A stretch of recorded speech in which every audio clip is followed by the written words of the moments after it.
Ladies and gentlemen, good afternoon on what I hope is one of the last of these cold afternoons in Canberra. Spring is here. No sign of it outside though.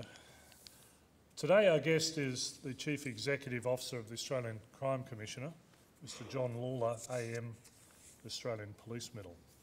John, on behalf of the Vice-Chancellor of the University, Professor Stephen Parker, it's my pleasure to welcome you here to the University of Canberra and to this, the National Security Lecture Series. The lecture series is part of the university's community engagement program, and it's designed to explore the changing nature of defence and security and how they combine together, and how Australia pursues its national interests both domestically and in a rapidly changing global environment. The National Security Statement, which was read into the Parliament in 2008, makes the assessment that the distinctions between foreign and domestic, national and international, internal and external have become blurred, and that the future security environment is fluid and characterised by a complex and dynamic mix of continuing and emerging challenges and opportunities. And one of the most prominent emerging challenges to Australia's security is that of organised crime. The scale is enormous. Your own annual report from last year estimates the cost of organised crime at around $10 to $15 billion.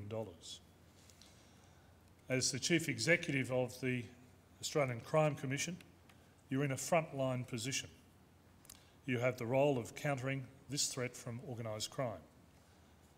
And that threat is increasing as information flows, technology, trade and travel open up under the effects of globalisation. The criminals are showing great initiative and drive in taking advantage of these changes, and Australia has responded in a positive manner by creating the Australian Crime Commission. A measure of the importance of the task and the nationwide implications of your role is the composition of your board. Truly formidable. The Commissioner of the AFP is the Chair. Members include the Secretary of the Attorney General's Department, the Chief Executive Officer of Customs, the Chairperson of ASIC, the Director General of ASIO, the Commissioner of the Australian Tax Office, and to keep you all company, the Police Commissioners of all the Australian states and territories. I suspect they're a pretty hard lot to please. I'm sure you can tell us much more about the Commission and its work. Let me just say at this stage that you have an enormously important role to play in contributing to Australia's security. And let me also say I think you're the right person to be doing this job. You have an impressive law enforcement career which spanned nearly 30 years, extensive experience in a wide range of law enforcement disciplines, and you've worked at local, national and international levels, including community policing, investigations, protection, intelligence, international operations and executive services. You've been in your current position since March 2009, and you've actively and publicly worked to promote collaboration and engagement with government, law enforcement and private sector partners in this fight against organised crime. John, it's my pleasure to welcome you to the University in Canberra and invite you to deliver this lecture. Well, thanks very much, Peter. After that introduction, I don't have much to say. Can I start off firstly by acknowledging the Ngunnawal people, their elders past and present, and thank you for attending here this afternoon to listen to this presentation on organised crime as a national security issue. Can the case be made? And what I wanted to do was to, as Peter indicated, take you through a little bit about the Commission for those of you who don't know the unique nature of our organisation, give some context to the question, so tell you about the organised crime threat, and I'd ask you to pose the question to yourself as I'm setting that context about the national security impact of organised criminality as it impacts Australia. And hopefully at the end of that you'll reach your own conclusions as to whether you think the case has been made. The Australian Crime Commission works with its partners. Peter talked about collaboration, and it's absolutely a fundamental tenet of what the ACC does, and indeed how it does it. We can't do things in isolation, and we rely on our partners to help us, to work with us, to disrupt, disable and dismantle serious and organised crime syndicates. We conduct special operations and special intelligence activities against Australia's highest threat, serious organised criminals, but we do it in a context where traditional law enforcement has not been effective.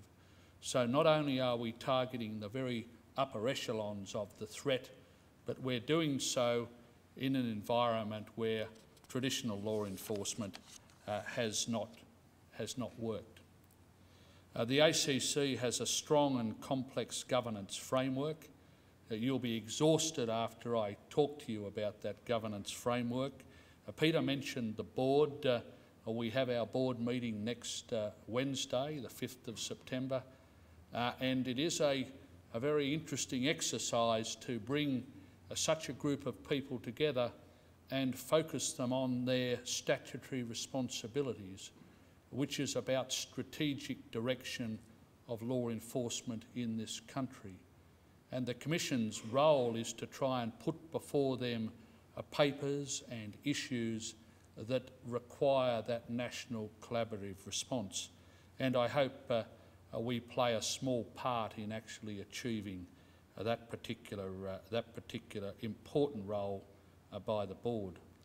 But it doesn't stop with the board.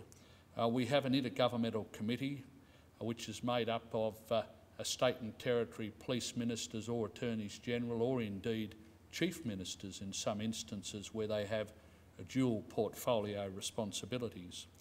We have a parliamentary joint committee on law enforcement, formerly a parliamentary joint committee on the ACC specifically, but now broadened out to include the AFP.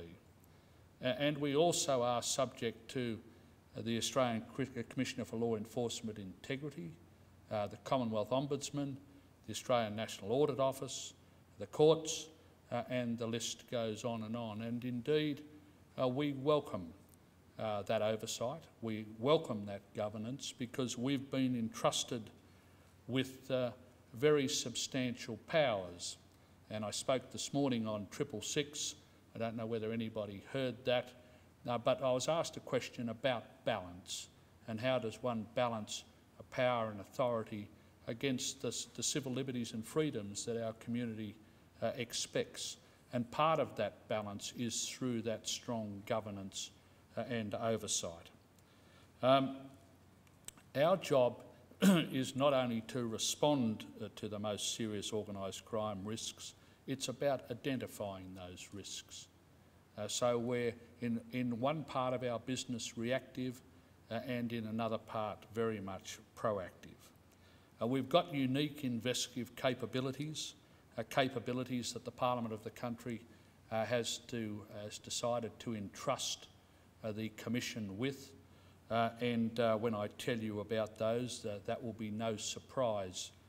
We've got access to the traditional telecommunications and surveillance device legislation, but we have effectively, if I can colloquially call it, standing Royal Commission powers. So they're the powers where we can compel people or organisations to appear before the Commission in person, or compel them to produce information or indeed things. And things can be things like mobile phones or Blackberries or computers or the range of other things that information may be stored on or indeed may be relevant to our particular investigations. We seek to harden the Australian environment against organised crime. So a large part of our work is about prevention. So what can we do to prevent crime? It's one thing to respond to crime and to have a victim. Isn't it much better to stop victims being victims? And so the Commission uses its powers and capabilities in that particular way. I should also say that the Commission has been tagged as Australia's criminal intelligence agency, and some people are a little bemused by that as to why we would use that tagline. And simply, as part of our history, we brought two intelligence agencies and an investigative agency together in 2003. But we also have the statutory responsibility of holding Australia's national criminal intelligence data. So criminal intelligence from all the state and territory partner agencies, all the Commonwealth agencies, our own agency, are all contained within the Commission. So you can see, with access to that intelligence, with the powers that are within the agency, why the governance regimes are as they're legislated for. I am going to show you some pictures here. Some of the pictures are a little confronting.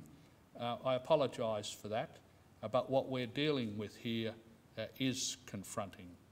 And indeed, a picture tells 1,000 stories.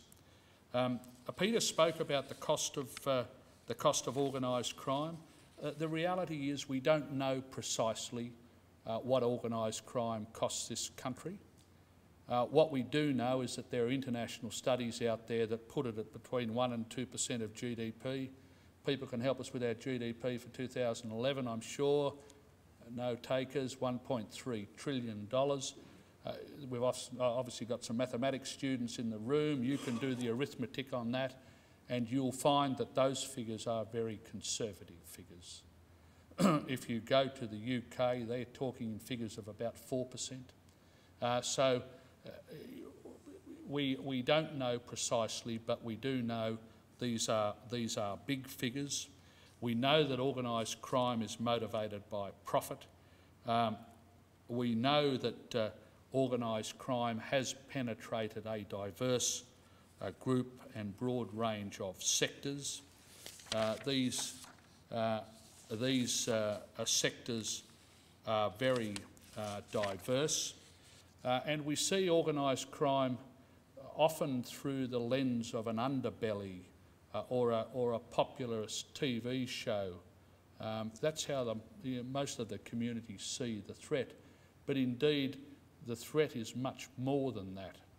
Of course, we do have visible examples of violence demonstrated in the public context. I take you back to the 2009 Sydney airport murder, where a bikie gang fought amongst one another, and one of the bikie gang members was bludgeoned to death in the Sydney domestic terminal, and quite a shocking thing for the public to see in its raw state. But indeed, it transcends to things like high-level offshore tax evasion and corruption of public and private officials. So it's not necessarily in the context that one might immediately think of organised crime. Traditional organised crime markets are changing, and with technology and globalisation, we have profound moves afoot. If I can talk about a couple of the markets, because they are important again to this broader context. Remember, I'm still in the context and painting the tapestry for you, and then we'll overlay the national security questions. The trade in illicit drugs is the principal source of profit for serious and organised crime. Australia is an attractive market. We're a rich and lucky country. Let me give you some figures that just underscore that, which you'll find, I think, astounding. We're going to have a bit of a quiz here. Peter, is it all right to have a quiz? Okay. Now the quiz is going to be on the typical wholesale price per kilogram of cocaine. So the first question is, in Colombia, does anyone want to give me a hand as to what a kilogram wholesale of cocaine might be worth in US dollars? 10,000. How many? 10,000. A little bit of inflation's crept in there, but not bad. It's into the thousands. It's $2,400. And these are UNODC figures. What about if that cocaine can make its way to Mexico? I'm going to talk about Mexico in a minute or two, but if it made its way to Mexico, what would it be worth? Maybe 10,000? A little bit more, 12,500. If it can actually be smuggled to the US, anybody want to have a guess? 50?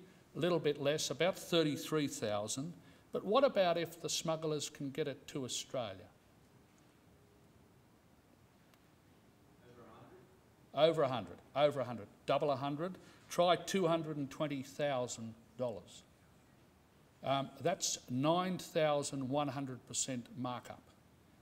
And if you're in business and you're doing return on investment, you'd be saying, hey, this is a pretty good place to do business.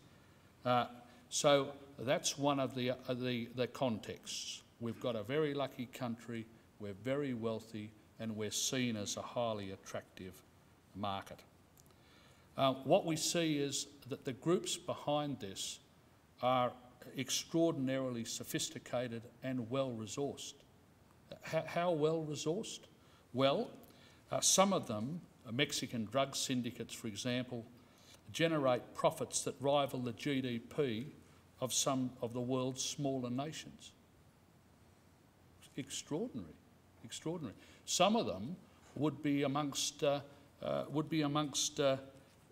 Fortune 500 companies. So again, more context for you.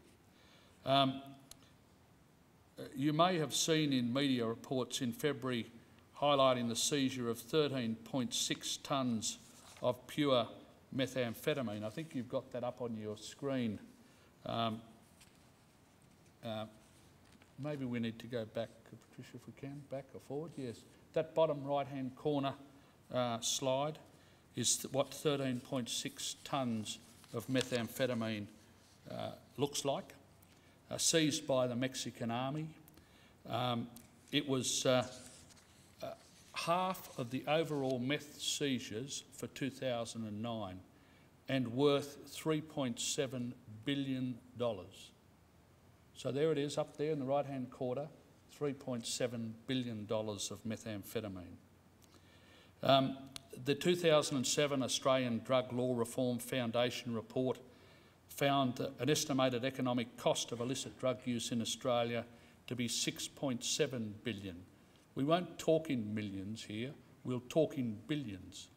And in some ways that can be a bit stupefying. You know, you get used to the sort of figures that are rolling out. But it's not just about money. Drug use in Australia is directly linked to fear and torture and murder. I wonder if people, as they pop an ecstasy pill or an MDMA pill, actually give that thought. Because in Mexico, 50,000 people have died since 2006. National security, the fact that you've got the Mexican army out on the streets, an issue of national security. The illegal harvesting of saffron oil. Down in the bottom left-hand corner is an actual burn of saffron oil in Myanmar, done by the AFP. And those of you who know anything about saffron oil, what it does is they actually get it principally from the roots of old-growth forests. So actually chop the trees down and deforest and use the roots to distill the saffron oil. And so what we've got is direct impact on people's lives and indeed the broader environment. And in the top right-hand corner, in war-torn Afghanistan, The Taliban-led insurgency in Afghanistan has been financed in part by the drug economy, and I think that's well known to people who have been to Afghanistan and know about those things. That there are more direct links. So what you'll find in my presentation as I go forward, subtle but more direct linkages to national security. The next 3 slides, just for interest of the audience. Can somebody tell me who the gentlemen in the bottom left-hand corner are? Nice bike. But that's the Finks Terror Team. That's what they call themselves, the Finks Terror Team. And you'd be, I think, familiar with the other picture above it. But the picture of the currency is an interesting picture again by the US Drug Enforcement Administration. That's what $205 million looks like in US dollars, euros and pesos. Interestingly, a lot of the profits generated here, and one of the other impacts is it's all cash, the drug-related money, all cash money. Money for these people is the motivating factor. What they do with all that money up there is they need to somehow, they talk about laundering, but they need to actually blend it with legitimate and illegitimate. So the way they disguise it is to blend the two together. What they do is they use business structures and processes, and they operate through corrupt public and private officials.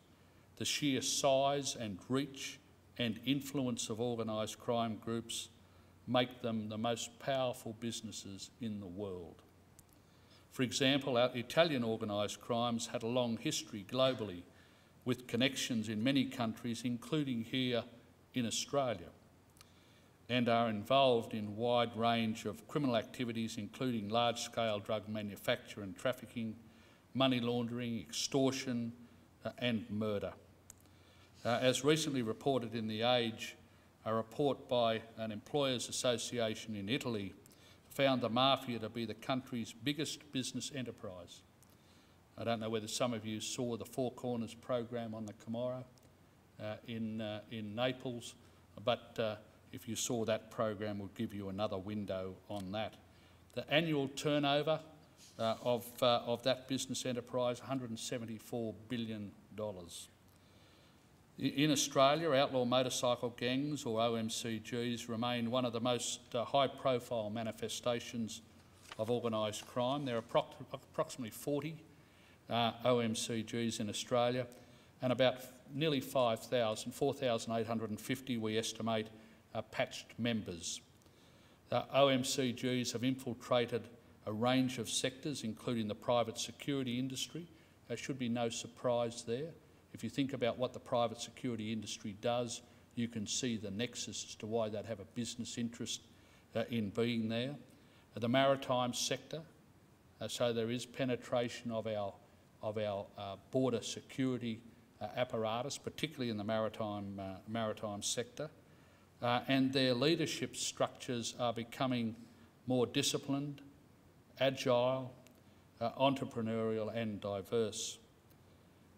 Their infiltration of these businesses, as I've said, enables them to legitimise their wealth and blur the lines between legal and illegal activities. These are just 2 examples of traditional organised crime groups which continue to remain resilient and effective. However, there's increasing evidence that some organised crime groups are shifting away from traditional structures, much more adaptable, much more fluid, much more flexible, and in some cases franchise models. So we're actually seeing some structural change in how they do business. Opportunities for organised crime today is unprecedented. globalisation, escalating cross-border movement of people and goods and money, emerging international markets, and as Peter said, rapidly developing and converging technologies provide a fertile operating environment for organised crime.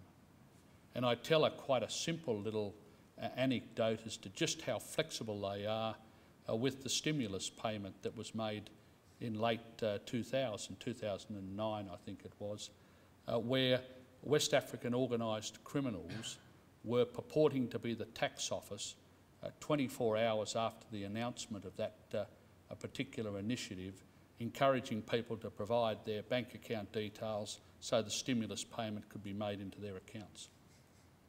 So from West Africa to Australia, having monitored the policy and perpetrated and organised the fraud within that space of time. Quite extraordinary. But there are other examples of that as well. Organised crime groups are using technology to facilitate money laundering, identity theft, online child exploitation, fraud, unsolicited bulk email spam, copyright offences, online fraud, the list goes on. If you can think about it, you can back it in that they're doing it online. The Norton Cybercrime Report 2011 estimates the global cost of cybercrime topped $388 billion in the past year. Interestingly, that particular figure is more than the global market of cannabis, cocaine and heroin put together. And I don't think, from my perspective, we've seen the top of the curve yet on cybercrime and its fiscal impacts. I'd like to give you another window, another case study on just how the picture and the nature of organised crime is changing and how criminals are exploiting technology. I want to take a moment to talk about the impact and threat of serious and organised investment fraud. Some of you hopefully would have received a letter in the mail from the Commission and its partners flagging this issue of serious and organised investment fraud, and if you have, I strongly encourage you to read it, particularly if you've got investments, and particularly if you've got assets, and particularly if you're nearing retirement. But this particular fraud is an old style fraud that's been around for a long, long time. Some of you may have heard of boiler room frauds. I don't know whether anybody knows where the term comes from, but a boiler room is about a high pressure environment, which is where the phrase is coined from, because the tactics of the people involved are high pressure. But they're not only very high pressure, they're actually very sophisticated, and the people that are actually being victims of this particular type of fraud are not your traditional profile of a victim. We've had over 2,600 Australian victims have been conservatively removed of $113 million worth of their savings and assets. Now, at one level, those figures you might, not think too much about, but if you take that down to individuals, there's a very personal loss to each of the victims, sometimes devastating individuals and families for the rest of their life. The average loss per victim is $42,000, with losses ranging from $35,000 to $4 million. Unlike other scams, the victims are typically well-educated, seasoned investors who seek investment advice and undertake due diligence.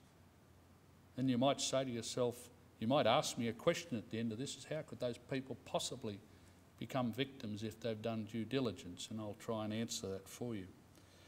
These victims are self-funded retirees. These victims have looked after them, their assets and themselves in retirement, and are not reliant on government support. But ultimately what happens here, we have a personal loss, we have a loss of money, the $113 million, and we say that's very, very conservative, going offshore, deprived from our community and economy. And then we've got the kicker on all of this, which is the government, you and I, the taxpayer, will ultimately have to foot the bill. So we've got a three-way impact of this particular sort of organised crime activity. And we've got some very good intelligence, we've got a very clear picture of how they operate.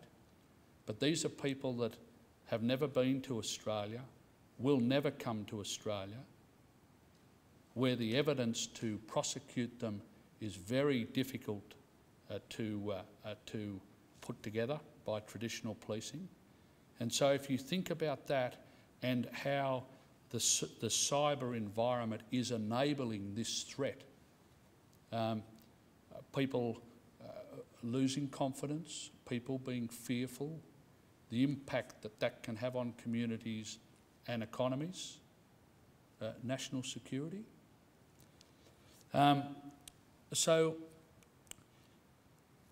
what, the Commission knowing this, what was the response? Well, the ACC board established a national multi-agency task force in 2011 in April. And so we've been on this for a little while now. It's had 19 principal agencies. So these are all the agencies that have a perspective and a contribution to make to the problem. So it's not about just traditional law enforcement responses. These are a range of agencies from Centrelink through to the tax office, through to the superannuation associations, and so the list goes on. And the aim of that task force was to disrupt serious and organised investment fraud operations and the organised criminal groups behind them. Disrupt. Not prosecute, disrupt. And the second task of the Commission was to educate the Australian community about this type of investment fraud and the threat it represents. And I tell a nice little story. It's not in my speaking notes here, and I'll probably get scolded accordingly for not following my script. But there was a particular a victim identified in a state where we had evidence of them depositing money to accounts that we knew were fraudulent. And so we identified the customer of the bank who was making these deposits, large deposits. And the police went round to this particular person's address and knocked on the door and said, listen, we need to alert you to the fact that you have been a victim of a scam. And they said, oh, no, we're not. No, we haven't. The people we've invested with told us the police might come around and say that you are the subject of a scam, but you can be convinced that our investments are sound, and the people, notwithstanding the police came to their door, would not believe and continued to deposit money to that account. You might be asking yourself a question, well, if we have that level of where you've bought into and involvement with these particular organised criminals, how do you help an investor like that from themselves? So I'll just leave that floating out there. But what we did is we believe that a multifaceted approach is the way to go. Improved coordination, I can talk about that. It sounds lame, but in actual fact it's absolutely surgical in how that can be applied. So much better coordination, much quicker coordination of data to the right people at the right time. A very important way of preventing victims from becoming victims. We've done the Australia Post letter, as I've said, first time ever in Australia's history, out to 10 million households. I think a very, very important part of the strategy, not the only part, but a part, an important part. And we've engaged very significantly with industry. All manner of industries, as I've said, superannuation funds, but agencies like ADMA, the Direct Marketing Association, Australia Post, and the list goes on. So particularly with the financial institutions, very, very important. So there's your context. Peter, hold your hand up if I'm over time at any point, but There's your context. Now to the national security question. So what sort of relevance does that all have to national security?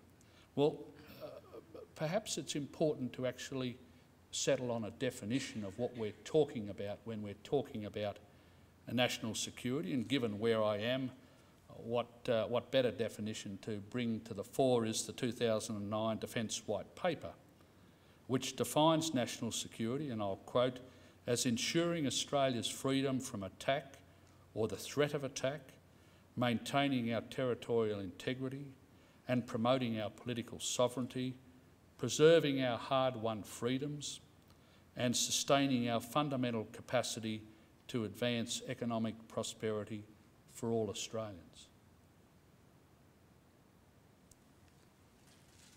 In very simplistic terms, it's about protecting our integrity, our critical infrastructure, our wealth and prosperity, and our people.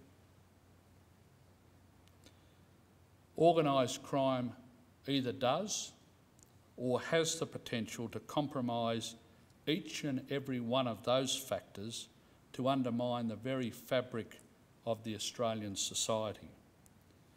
It's for this reason that serious and organised crime is recognised as an issue of national security. Some of you might be sort of thinking, well, maybe. So if you need further convincing, let me continue. The nexus between serious and organised crime and national security can be further illustrated in that both organised crime and terrorist groups have the ability to destabilise governments, undermine democracy and the rule of law. Both use the same methodologies. They go about their business in the same ways. The use of facilitators and funds generated from organised crime are used to finance other activities, including acts of terrorism. While the motivators of organised crime and traditional national security threats such as terrorism and espionage are different, so the motivation's different, I concede that, the vulnerabilities exploited by these groups are very similar in terms of communications, transport, methodologies to conceal their illicit activities or indeed commodities. And so I'll give you a did you know. And did you know, for example, that the Madrid bombings in 2004, top left-hand corner, where 191 people were killed, 1,800 were wounded. The Madrid bombings, matter of national security, question mark, was financed from drug trafficking.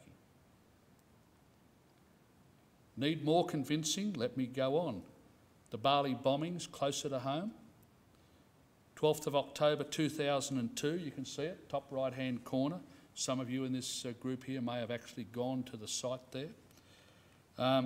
Resulted in the death of 202 people, 88 Australians. You'll all remember it well. But I bet you don't know that that was financed from gold robberies and cash smuggling. True.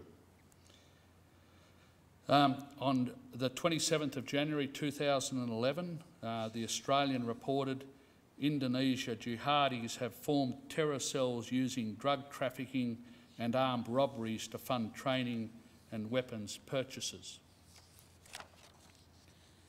So there you have a much more direct linkage between organised criminality and national security.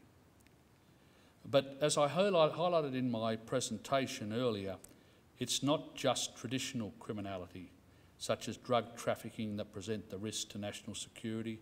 The threat and harm from cybercrime presents the same risks, if not greater risks. And cybercrime can result in damage to processes and mechanisms ranging from an individual's banking and national infrastructure, financial losses from online theft, payment delays and loss of government revenue or data. The loss of government revenue particularly important. Tarnishing reputations and credibility of individuals, communities, industries and countries as a general loss of confidence. Potential for critical infrastructure to be compromised, affecting water supply, health services, national communications, energy distribution, financial services and transport. The costs to government agencies and businesses who must help to re-establish credit histories, accounts and identities. And as I'm saying this, I'm sure you'll be thinking about cases in the popular media that you've heard about where cyber activity and cyber criminality has done just exactly that. The cost to businesses to improve e-security measures, increased investment in time and resources by law enforcement and statutory agencies, and increased resources to fund other crimes.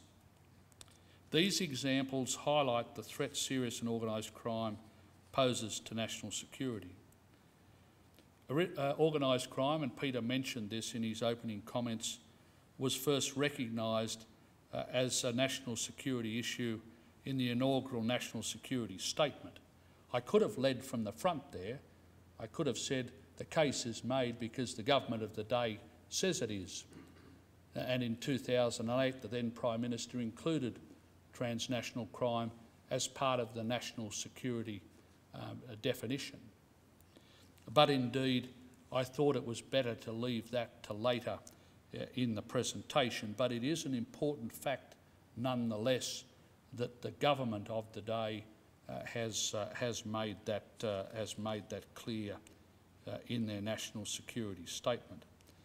In response, we've had the development of the Organised Crime Strategic Framework, an important strategic piece of work, and indeed the Organised Crime Response Plan, which attacks three of the most critical organised crime threats to Australia. I mentioned collaboration and working together, and indeed government, law enforcement and industry must work together, using a variety of avenues to respond and combat the threat organised crime impacts on them. We need to ensure that we've got the will and capacity to make serious and organised crime a national security policy and priority, and that needs to be enabled through appropriate legislation.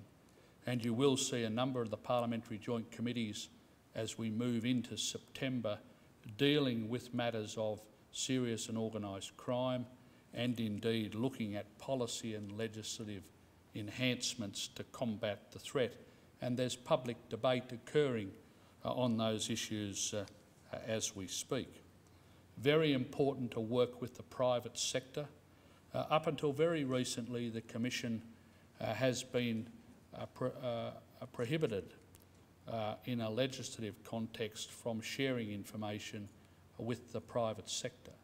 And that's quite clearly a serious vulnerability.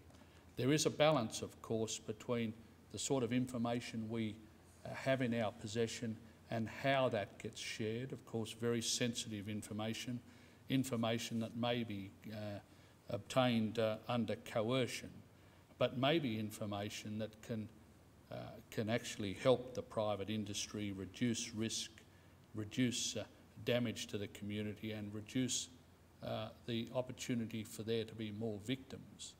So the Parliament quite rightly moved with safeguards to allow the Commission to do that, and we've already commenced that process of sensibly sharing information with the private sector. We've also internally within the board, through the board's determinations, set up a national security impacts from serious and organised crime special operation. So the board has given special focus to this issue of national security and particularly the impacts from serious and organised crime. And indeed, we've been working closely with the Australian intelligence community in supporting some of those endeavours, particularly with our coercive powers.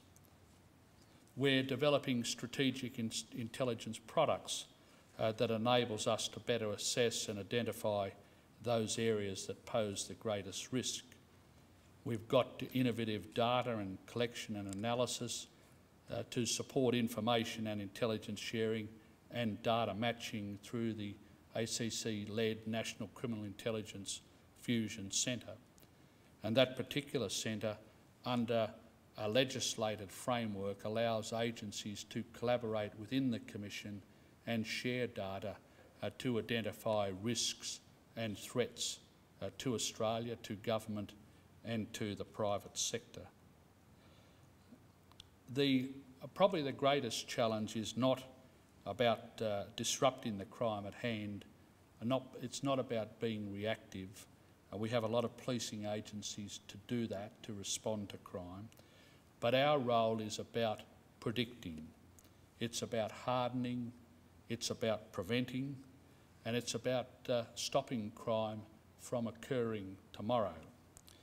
Now that can only be done through innovation, through collaboration and through strong partnerships and networks. So I hope I've made the case that serious and organised crime is a national security issue, an issue that impacts the security, the well-being, the safety and the prosperity of Australians, and one that needs to be countered absolutely by the agencies that are tasked to do that. I'd like to conclude, if I can, Peter, by not having another quiz, but by actually posing a couple of questions, questions that you might like to think about. That question of the gentleman that was confronted by the police around the fraud, how does law enforcement, how does the community respond if victims in a cyber world don't recognise their victims? You can think of examples where the society has taken a view to actually impose itself on the freedoms and liberties of citizens to protect the greater good. But it is a serious question, I think, that's out there to be asked. How do we make corporate entities and government agencies aware of risks and assist them to identify those risks and implement prevention strategies? And can I give you an example of that? If we know that a particular organised crime group is about to be let a major contract by a government agency, under what circumstances and in what framework should that be shared? And indeed, how should the agency respond to that criminal intelligence? Not evidence, maybe not fact, but how should that affect their risk mitigation response? Is a whole new arena of how we manage risk from serious and organised crime, a way of disruption, if I can put it like that. Happy to take a question on that. And then finally, how does law enforcement detect and disrupt criminals when they're beyond the reach of the domestic law enforcement agencies? So back to that group that are offshore, never been to Australia, never will be to Australia, that are causing extreme damage, where the opportunity to trace the money is low, to trace the communications and identify them because of the anonymity layers they've put in place, where jurisdiction is not clear, where you have multiple victims and the opportunity to gather evidence and prosecute and extradite and do mutual legal assistance in Australia extraordinarily challenging. With that sort of volume crime, with that sort of money involved, what's the response? Thank you.